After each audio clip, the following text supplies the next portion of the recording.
छेड़ोगे तो हम छोड़ेंगे नहीं। पाकिस्तान ने गोली चलाई थी, लेकिन धमाका हमने किया। पाकिस्तान ने मन चाहे ठिकाने पर भारतीय फौज ने सीधा हमला किया। उसे ऐसा सबक सिखाया है कि दशकों तक याद रहेगा। भविष्य में कुछ भी करने से पहले 100 बार सोचेगा। ऑपरेशन सिंदूर का हिस्सा रहे बीएसएफ जवान धीरज कुमार राय ने यह बातें कही। उन्होंने कहा कि वह बागुनहातू रोड नंबर 5 के निवासी है। उनके छोटे भाई निकेश कुमार राय भी बीएसएफ जवान है। धीरज कुमार ने कहा कि हमें इस ऑपरेशन सिंदूर में शामिल होकर इतनी खुशी हुई है कि ईश्वर से प्रार्थना करते हैं कि अगला जन्म भी हम सेना में अपनी भूमिका निभाए। वहीं उनकी माता चमेली देवी ने कहा कि एक मां पर क्या बीत रही होगी, यह कोई नहीं समझ सकता। मेरे 2 बेटे ऑपरेशन सिंदूर में दुश्मन के खिलाफ मोर्चा संभाले हुए थे। पहले दिन बात हुई, उसके बाद संपर्क नहीं हो सका। उन्होंने कहा कि मैंने ही बेटे को फौज में भेजा है। बेटा यदि शहीद भी हो गया तो गर्व की बात होगी। उन्होंने कहा कि मेरा बेटा घर आने पर मुझे बेहद खुशी हो रही है। धीरज के पिता वशिष्ठ राय ने बताया कि मैं खुद 1971 के युद्ध में श्रीनगर में तैनात था और दुश्मनों से लोहा लिया था। मैं अभी रिटायर के बाद अपने घर पर ही हूँ। मंदिर में भोलेनाथ की सेवा में लगा रहता हूँ। हमने अपने बेटे को मां भारती के चरणों में सौंप दिया है। दूसरी ओर अड़ोस पड़ोस और अन्य लोगों ने बताया कि धीरज के ऑपरेशन सिंदूर से लौटने पर हम लोगों को बेहद खुशी हुई है। हम लोगों ने पौधा और शाल देकर उन्हें सम्मानित किया है। 150 करोड़ देशवासी में मात्र 30 लाख सैनिकी मां भारती की सेवा में लगे हुए हैं। ऐसे लोगों का उत्साह वर्धन करना बहुत खुशी की बात है। हम लोग अगर सीमा पर नहीं है, जो जवान सीमा पर तैनात है, उसके लिए हम लोग उनका उत्साह वर्धन करेंगे। और आतंकवादियों का खात्मा 100 से ज्यादा किए और इसके बाद में लड़ाई शुरू हुआ। फिर लड़ाई शुरू होने के बाद में हम लोग तो बड़ी खुशी की बात से मनाते थे कि चलो जो बेटा है राष्ट्र के सेवा में देखा जाएगा। हैं तो बहुत। क्या नाम है दोनों बेटा का? धीरज कुमार राय बड़े बेटे को और छोटे के निकेश कुमार राय। तो आप लोगों को कैसा लगा था इसने? बहुत बढ़िया लगा।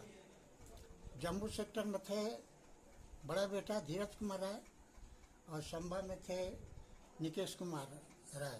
कितना खुशी मिला कि जब वापस आपके बेटे ने पहुंचा यहाँ पर? बहुत खुशी मिला हम लोगों को कि ये लड़ाई जीत करके वहाँ से आए। अपना नाम बता दीजिए। हमारा नाम वशिष्ठ राय है। मैं बिहार मिलिट्री पुलिस से सब इंस्पेक्टर से रिटायर 2005 में 31 जनवरी को संध्या से आया हूँ। तब से अभी यहीं पर हूँ। मंदिर बनाया हूँ, मंदिर के सेवा में लगे हुए हैं बाबा भोलेनाथ के। जो जो मांग किए भोलेनाथ दिए और जैसा इज्जत सम्मान चाहा उस तरह का इज्जत और सम्मान भी बाबा दिए।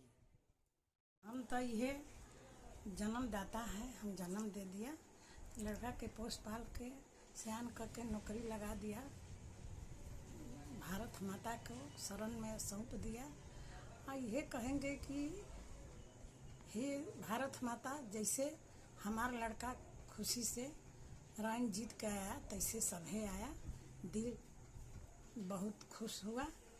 और ये कहेंगे कि हे भारत माता, जब तक ले हमारा लड़का सेना में रहेगा तब तक से आपको ही नाम लेगा, जिंदगी भर आपको शरण में बिताएगा।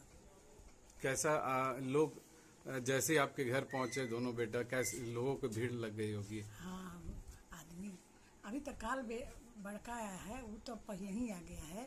लड़ाई के पहले बड़ा वो आया है। तो लड़ाई शुरू है तले गाड़ी में था, तले आ गया तो फिर जाने लगा, तो फिर मना कर दिया कि लड़ाई शांत हो गया। देखिए, मैं बताना चाहता हूँ कि जिस तरह से आप लोग टीवी और न्यूज़ के माध्यम से देखा हुआ था, और उसी तरह से पहले तो हमें भी कुछ जानकारी नहीं थी, लेकिन जब हमें गवर्नमेंट की तरफ से बताया गया कि चीज़ है, तो उस हिसाब से हम लोग अपनी तैयारी किए और उनके अपने तरफ से जो हुआ कि अगर वो एक्शन के दौरान में जो उन्होंने जैसा हमें जो मतलब कि ये किया अपना, हाँ, फायर का मतलब जवाब जो था, हमने मुंह तोड़ जवाब दिया। और हमने एक देश का नागरिक होने के नाते और एक भारत सरकार और भारत माता का सपूत होने के नाते मैं ये बताना चाहता हूँ कि मुझे इस गौरवपूर्ण क्षण में जो मुझे खुशी हुई शामिल होके, चूँकि मुझे ये भी नहीं पता था कि मैं कभी इस तरह की मतलब कि ये सिंदूर ऑपरेशन जैसे महायुद्ध में और मैं कभी अपने आप को पार्टिसिपेट कर पाऊँगा, मुझे नहीं मालूम था। मगर मुझे मौका मिला, मैं इससे काफ़ी खुशी हूँ, इतनी खुशी कि मैं बता नहीं सकता हूँ। मैं चाहूँगा कि मेरी जो अगले जन्म भी हो ना, तो मैं दोबारा आके भारत माँ की सेवा करूँ। इससे बड़ा मेरे लिए गौरवपूर्ण क्षण कभी हो नहीं सकता है। तो मैं काफ़ी खुश हूँ। और इस लड़ाई में हमने जो जीत किया, हमारे भारत की जनता ने जीत की, हमारे सेना ने जीत की।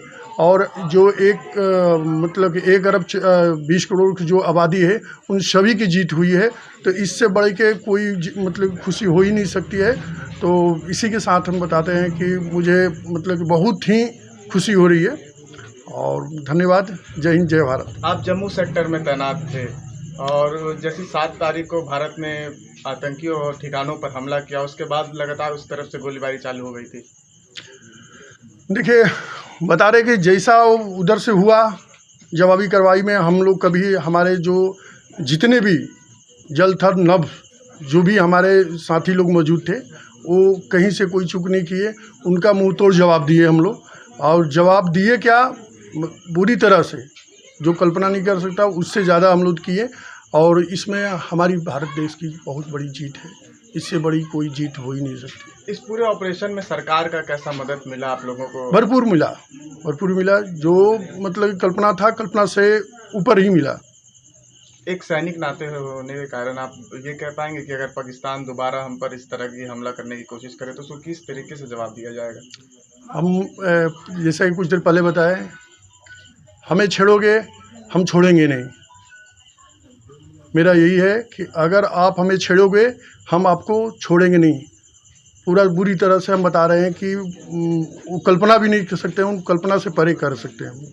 चलिए, एक बार फिर हमारी तरफ से आपको इस ऑपरेशन के लिए धन्यवाद। Thank you. जय हिंद, जय भारत।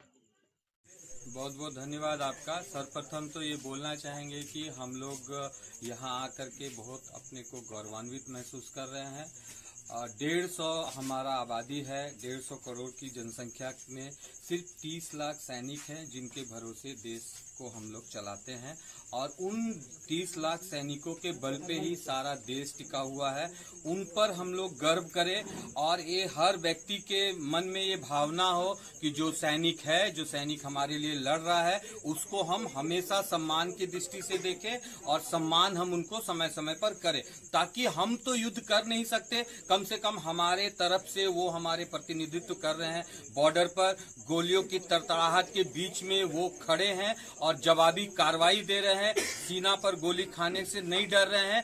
तो उनको हर एक नागरिक को, हर एक जनप्रतिनिधि को, चाहे वो किसी भी समाज से जुड़े हों, किसी भी राजनीतिक दल से जुड़े हुए हैं, उससे ऊपर उठ करके सैनिक का सम्मान सदैव बना रहे, तभी हमारे सैनिक का मनोबल बढ़ा रहेगा। और वो जब सामने वाला दुश्मन देश सर उठाएगा तो उसको बखूबी जवाब दे पाएगा। वो हौसला हम लोग इतना भर दे हर सैनिक में कि वो हमारे लिए एकदम दिन रात एक मतलब मिशन की तरह वो बॉर्डर पे काम करता रहे। और हम अंत में ये बोलना चाहेंगे कि ये बागुनाथू बस्ती के लिए बहुत गर्व की बात है कि इस छोटे से बस्ती में इस तरह का वीर सपूत हम लोग के बीच है, धीरज के रूप में, जिसने कि हमारे सबके लिए गौरव का मतलब मार्गदर्शन प्रस्तुत किया है। आने वाले युवा पीढ़ियों के लिए भी एक बड़ा मार्गदर्शक होगा कि जब कभी भी कोई युद्ध से लौट के आता है तो ये जन समूह उसके स्वागत में आते हैं। तो ये एक माइलस्टोन सेट होगा कि लोग अनुकरण करेंगे धीरज का।